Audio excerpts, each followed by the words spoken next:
क्या कहिएगा आज के मौके पे?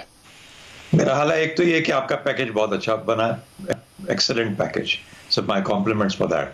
Thank you. दूसरा, I think it conveys the entire message. Message क्या है? मैसेज ये है कि जो डिटरेंस है पाकिस्तान का, वो रीइंफोर्स हुआ है। एक 22 करोड़ का मुल्क है, छोटा मुल्क नहीं है, दुनिया का 8वां बड़ा मुल्क है रकबे के लिहाज से, और आबादी के लिहाज से 6ठा बड़ा मुल्क है। लेकिन बेशक उसके बावजूद कि भारत हमारे साथ बहुत बड़ा है, लेकिन पूरी कौम को हिला कर दिया भारत की। वो जो कहता है ना कि हम 1.3 अरब लोग जो हैं, हम सब सिपाही हैं, तो जब सिपाही नहीं थे वो सिपाही बनना मजबूर हो गए। ये फर्क डाला आपके 27 फरवरी के ऑपरेशन में।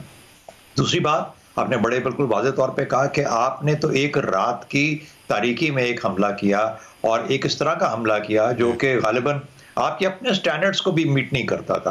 आपने बहुत कम नुकसान पहुंचाया। हाँ, आपने एक हिम्मत की, पाकिस्तान की फ़ज़ाई हदूद के अंदर थोड़ा बहुत आके और फिर जाते जाते बाहर ड्रॉप किए बॉम्ब, और पाकिस्तान की टेरिटरी को बॉम्ब किया।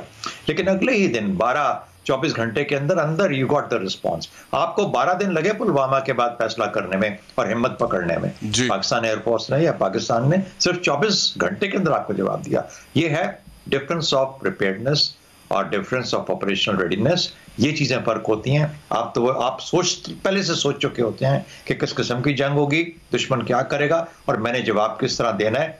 ये 24 घंटे में नहीं हुआ, ये 20 साल की मेहनत के अंदर ये चीज मामला तय हुआ। तो पाकिस्तानी अफवाज अपने मिशन के लिए, जो कि जारहाना हरगिज नहीं है, लेकिन अपने मुल्क के दिफा के लिए हर किस्म का रोल अदा करने के लिए, हर किस्म का मिशन अदा करने के लिए तैयार बैठी हैं। यही वो पैगाम है जो 27 फरवरी को उनके पास जाता है कि डिटरेंस, रीइंफोर्स डिटरेंस, न्यूक्लियर एक तरफ, हम यहां पे भी नहीं छोड़ेंगे इन चीजों के अंदर। मेरा ख्याल है यही पैगाम उनके लिए काफी था। अच्छा, मुझे शहजाद चौधरी साहब ये भी याद आ रहा है कि 27 फरवरी को जब हमारे पाक फ़ज़ाइया के जवान वहाँ पर गए और उन्होंने जो है वार्निंग शॉट्स वहाँ पर किए, और एक जो जगह थी वहाँ पर उनके chief of the army staff भी मौजूद थे। अच्छा, इतनी बौखला गई हिंदुस्तान की फ़ौज के उन्होंने मिसाइल मारा नीचे से और अपना ही हेलीकॉप्टर गिराया, जिसमें 6 कैजुअलिटीज़ पायलट समेत हुई। उनका पायलट भी मारा गया और 5 लोग और मारे गए। तो उसके नतीजे में उन्होंने फिर 2 लोगों को कोर्ट मार्शल किया। तो इससे साबित होता है कि जब हम सुनते हैं, वैसे आईएसआई के हवाले से तो हम सुनते हैं कि one of the best agencies, intelligence agencies in the whole world, कि हमारी ओवरऑल फौज अल्हम्दुलिल्लाह, हमारी एयरफोर्स, हमारी बहरिया सब बहुत प्रोफेशनल है। और वो तो इतनी बड़ी फौज होने के बावजूद बोखलाहट में अपने हेलीकॉप्टर गिरा रहे हैं, मार रहे हैं। हाँ बिल्कुल, देखिए उस दिन 3 जहाज गिरे उनके 6 लोग मारे गए, और अभिनंदन प्रिजनर ऑफ वॉर बना, और 2 पायलट्स SU-30 के जो थे उन्होंने इजेक्ट किया अपने इलाके में, और बहरहाल अपने इलाके में, और उनको पकड़ने के लिए ये हेलीकॉप्टर एयरबोर्न हुआ था उनको सर्च करने के लिए। तो बाहर सूरत वो तो एक चीज हो गई। लेकिन सबसे बड़ी बात यह है, आपकी पाकिस्तान एयरफोर्स की तारीफ सिर्फ पाकिस्तान में नहीं हुई, दुनिया भर में इस ऑपरेशन की तारीफ की गई।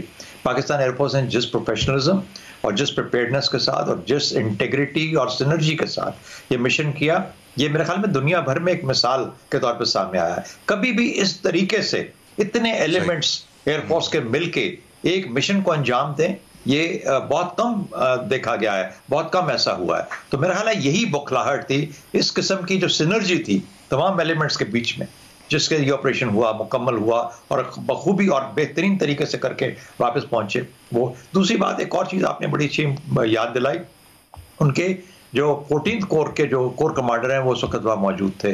तो ये मालूम था हमें कि वहाँ पे वो मौजूद हैं, उस जगह पे ब्रिगेड हेडक्वार्टर्स के अंदर ब्रीफिंग्स हो रही थी उनकी। तो वहाँ पे जब निशाना लिया गया, पहले निशाना लेके उसके बाद फिर उसको खुद से हटा के, ताकि उस किस्म की ये नुकसान बर्दाश्त नहीं कर पाएंगे ये लोग। दूसरा, उनका जो एयरफोर्स के जो मसाइल थे उसके अंदर उनका जो वेस्टर्न कमांडर था उसको रिमूव किया गया। एक उनका इंडियन एयर चीफ जो था, उसने वो जो उस जमाने में वो जब फौरन रिटायर हो गया, तो उसने कहा कि काश, मैं तो पहले ही कहता था कि मेरे पास रफेल होते तो मैं बिल्कुल देख लीजिए आज का दुनिया में देखना नसीब ना होता।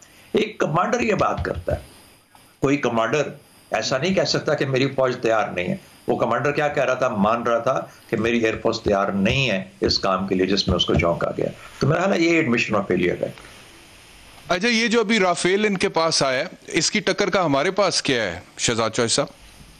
बहुत पहले से हमारे पास सब कुछ है, और वो है आपके पास, देखिए राफेल तो अभी आया, और उससे पहले हमारे पास आपके पास ब्लॉक F-16 ब्लॉक 52 बैठे हैं, इतने सालों से उड़ रहे हैं, हम ऑपरेशनली उनको इस्तेमाल कर चुके हैं, बेहतरीन जहाज है, वो हमारे पास अवेलेबल है, और वही कैपेबिलिटी अब भारत लाया है। उनके पास तो पहले भी थी, Su-30 भी था, लेकिन अब इस्तेमाल करने का भी तो एक अंदाज होता है ना, उसको इस्तेमाल कैसे करना है, how to integrate it, how to operate it, how to apply. ये फोर्स एप्लीकेशन है, फोर्स कॉम्पोजिशन, फोर्स स्ट्रक्चर करते हैं, फोर्स कंपोजिशन करते हैं, फिर फोर्स को अप्लाई करते हैं, तब जाकर तो कोई एक कैंपेन या कोई ऑपरेशन कामयाब होता है। तो मेरा ख्याल है कि उन एरियाज के अंदर उनके यहाँ भी काफी फुकदान था।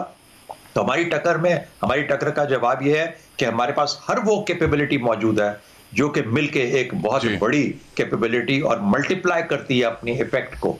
वो ये नहीं होता कि एक जहाज वर्सेस दूसरा जहाज, वो सब मिलते हैं तो वो 1 और 1 11 बन जाता है, 1 और 1 2 नहीं रहता। तो यही खूबसूरती है कैंपेन प्लानिंग के अंदर, जो कि हासिल करने वाली बात होती है।